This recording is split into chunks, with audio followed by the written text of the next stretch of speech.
Hello everyone, welcome to Polimera's kitchen. ఈరోజు నేను మీకు ఉప్పుడు బియ్యం ఇడ్లీ చేసి చూపిస్తున్నానండి. ఇందుకు కావాల్సినవి ఫస్ట్ ఇవి ఉప్పుడు బియ్యం అండి, బాయిల్డ్ రైస్. కొంచెం మనకి ఇలా పేల్ ఎల్లో కలర్లో ఉంటాయి. ఇలా ఉప్పుడు బియ్యం తీసుకున్నాను.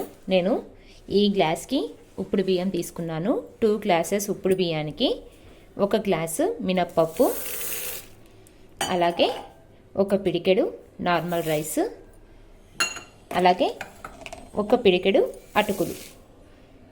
ఈ మామూలు మనం పోహా చేసుకునే టిఫిన్ చేసుకునే అటుకులే అండి. ఇవన్నీ కూడా బాగా మిక్స్ చేసేసుకొని ఒక 2 టైమ్స్ వాష్ చేసేసుకొని నానబెట్టుకోవాలి. చూడండి, ఇలా నీట్గా నేను ఒక 2 టైమ్స్ నీట్గా వాష్ చేసేసుకొని ఇలా మనము 5 to 6 అవర్స్ మనము బియ్యాన్ని అనేది రైస్ అనేది నానబెట్టేసుకోవాలి. చూడండి, ఇలా నేను ఒక 5 అవర్స్ అనేది బియ్యం అనేది నానబెట్టుకున్నాను కదండి. ఇది అంతా కూడా ఇప్పుడు మెత్తగా గ్రైండ్ చేసుకుంటున్నాను. నేను ఇలా 5 అవర్స్ నానిన తర్వాత ఈ రైస్ అంతా కూడా గ్రైండ్ చేసేసుకుంటున్నాను. గ్రైండ్ చేసేసుకున్నాక మనం పిండి అనేది ఓవర్ నైట్ మనం బయట పెట్టేసుకోవాలండి. చూడండి, నేను నిన్న ఈవినింగ్ పిండి వేపించేసి ఇలా నైట్ అంతా కూడా పిండి అంతా కూడా బయట పెట్టేసుకున్నాను. చూడండి, బాగా ఫర్మెంటేషన్ అయిపోయింది పిండి అనేది. చూడండి, నెక్స్ట్ నేను కొద్దిగా పిండి తీసుకున్నాను. అలాగే ఇందులోకి సరిపడేంత సాల్ట్, అలాగే కొద్దిగా వంట సోడా ఇవి వేసుకొని బాగా కలిపేసుకోవాలి. చూడండి, పిండి అనేది మరీ గట్టిగా కాకుండా లూజ్గా కాకుండా ఇలా ఈ కన్సిస్టెన్సీలో కలుపుకోవాలి. నేను కొంచెం ఇలా థిక్గా కలుపుకోవాలి. నెక్స్ట్ నేను ఇందులోకి కారం పొడి రెడీ చేస్తున్నానండి. ఇందుకు కొద్దిగా ఆయిల్ వేసుకొని మనము ఎండుమిర్చి అనేది ఫ్రై చేసేసుకోవాలి.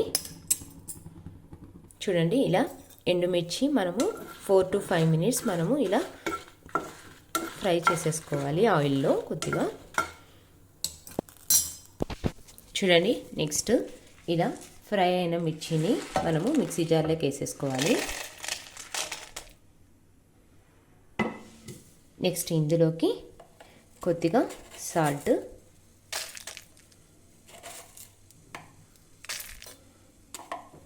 ఇదంతా కూడా మెత్తగా పౌడర్ చేసేసుకోవాలండి.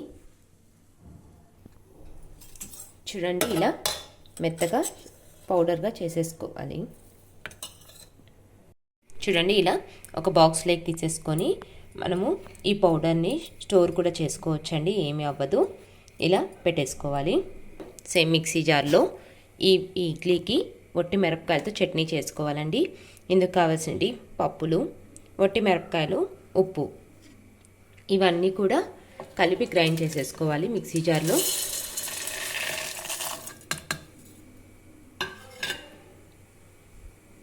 చూడండి, వట్టి మిరపకాయలు, పప్పులు, ఉప్పు వేసేసుకున్నాను కదా. ఇందులోకి వాటర్ యాడ్ చేసేసుకొని మనము ఈ చట్నీ అనేది మెత్తగా గ్రైండ్ చేసుకోవాలి. చూడండి, ఇలా ఈ కన్సిస్టెన్సీలో మనము చట్నీ అనేది మెత్తగా చేసేసుకోవాలి. చూడండి, నెక్స్ట్ నేను ఇడ్లీ పెట్టుకోవడానికి వాటర్ వేసుకున్నానండి. ఆల్రెడీ వాటర్ హీట్ అయ్యాయి. వాటర్ హీట్ అయ్యాక మనము ఆల్రెడీ రెడీ చేసుకున్నాం కదా ఉప్పు సోడా కలుపుకొని ఇడ్లీ బ్యాటర్ ఇలా ఈ థిక్నెస్లో చేసుకున్నానండి. ఇలా మనము ఇడ్లీ అనేది పెట్టేసుకోవాలి. చూడండి, నేను ఇలా ఇడ్లీస్ అనేది పెట్టేసుకున్నాను. ఇడ్లీస్ కూడా మనము ఇక్కడ హోల్స్ ఉన్నాయి కదండి, ఈ హోల్స్ అనేది కూడా మనము జిగ్జాగ్గా పెట్టుకోవాలి. అప్పుడే ఇడ్లీ అనేది మనకి బాగా కుక్ అవుతుంది. నెక్స్ట్ నేను ఆల్రెడీ బాయిల్ అయిన వాటర్లో ఈ ఇడ్లీ పేస్ట్ అనేది పెట్టేసుకుంటున్నాను. ఇలా పెట్టేసుకొని మనము 5 to 6 మినిట్స్ ఇడ్లీ అనేది కుక్ చేసుకోవాలి.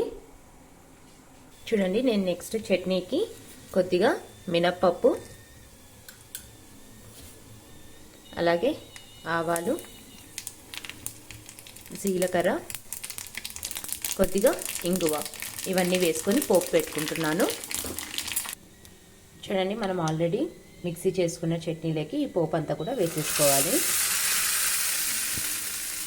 అంతే అండి, చట్నీ అండ్ కారం రెడీ అయింది.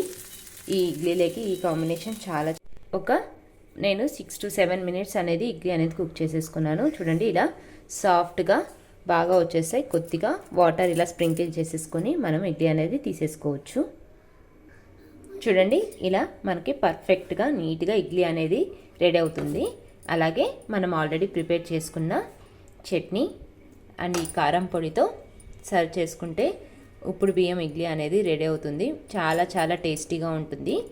మీరు కూడా ట్రై చేయండి. అలాగే కొద్దిగా ఈ మిరప్పొడిలో నెయ్యి వేసుకోవాలి.